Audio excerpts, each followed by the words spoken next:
Chris is awesome. I mean, I've sparred with him on several occasions, done a lot of jiu-jitsu with him, and he's not going to be easily broken as a champion. Chris Weidman's awesome. I've trained with him firsthand. I've wrestled with him. I've boxed with him. I mean, the guy's unbelievable. He's a phenomenon. He's one of the few guys who's got it all. You know, one of the handful that's got it all. I think he's going to be a champion for a long time. I think he's got to watch the first round. I think Belfort is dangerous with TRT. Without TRT, forget all that. First round, he's the most dangerous. After that, you have more of a chance to subdue him. And I think Weidman's smart enough to do that. Belfort is a really good. He's strong. He's explosive. In the first 3 minutes, he's danger. Vitor Belfort's came back and he's ripped through the division. So yeah, without a doubt, of course he could. But I don't know. I go Weidman for this one. Weidman. He's just so good everywhere, and I think if it starts going bad on the feet, he'll put him on the mat and be able to have his way with him there. Chris Weidman, because he's young, he's hungry, he's champion, he's strong. This is now what, the third southpaw that Weidman has fought. There's no real blueprint to beat him. He has that confidence aside with, we don't really know which Vitor is going to show up. Obviously, it wasn't technicality of cheating at the time, but TRT, his need or his want or whatever you want to mix it all in for that, and then coming off without that, you gotta just kind of see where his confidence is, because Vitor's worst enemy is Vitor.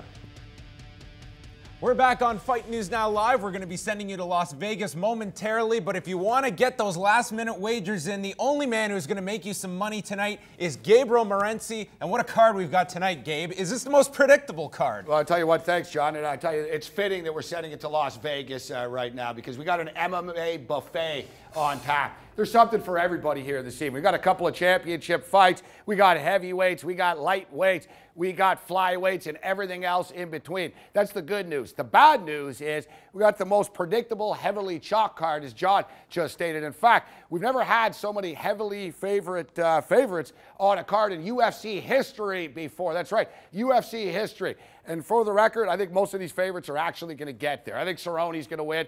I think Brown's going to win. And I think Weidman's going to win. You can parlay that together. It's about a minus $125, 130 parlay. That's not too bad. But any idiot can tell you to parlay the favorites, all right? Let's give you a couple of picks and a couple of totals that I've got my eye on here, guys. John Moraga and Benavidez are throwing it down. It's minus 200, 2.5 rounds. But Moraga's a tough-ass gangster from the streets of Phoenix, Arizona. Even if you shot this kid, I don't think he'd want to tap out. This fight's going to go the distance. I know that Benavidez went on that little hot streak where he was knocking everybody out, but we saw he kind of struggled against Ortiz a little bit, and to me, Ortiz and Moraga are sort of one and the same. I think this fight goes the distance, and I think Moraga might be a live dog that probably loses, but I don't think Benavidez should be such a favorite. Let's go with an under here. I've been wrong, man. I'll admit it when I'm wrong, and I was wrong about Arlovsky. I thought Arlovsky was toast about 3 or 4 years ago, and I've lost some money going against him, and I'm going to go against him again right here. I'm going to put Brown in my parlays, but I think this is going to be a quick fight.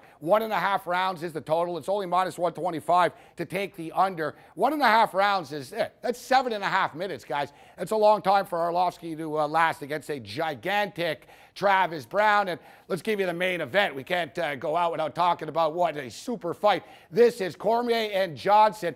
A lot of people are talking about Cormier's wrestling ability. Johnson hasn't been taken down in years. He's got an 85% takedown defense. We saw Phil Davis couldn't take him down. I think this fight's going to be won and lost standing up. And I think that Daniel Cormier's run was great, but it was against a lot of aging fighters, man. Barnett, Mir, Henderson.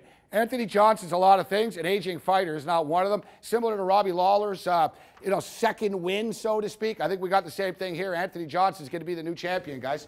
That's, to me, the most intriguing fight on this card is the main event. I've been going back all week between Anthony Johnson and Daniel Cormier, and I think Gabe brings up a great point. Everyone's looking at Johnson's last performance against Alexander Gustafsson. The fight you should be looking at is Phil Davis, and Cormier, a better wrestler, but Davis had nothing in the wrestling department for Anthony Johnson. Yeah, very true, but Robin and I were talking about the fact that the difference between Phil Davis and Daniel Cormier is that Phil Davis retreated. There were times where he went for the takedown, was stopped by Anthony Johnson, and just gave up. Daniel Cormier is not going to give up if he doesn't get it on the first try. He's going to try 2 times, but he 3 could times. get hurt, John. He could get hurt. He probably will get hurt. He knows that. Does anybody have the power that Anthony Johnson has in this weight class? He nearly decapitated Gustafsson. Yeah, we've been talking about this fight all night. I want to call you on that Moraga versus Benavidez. You're rolling the dice. Yes, that's a gangster with a hell of a chin, but he's up against the second best flyweight in the whole world.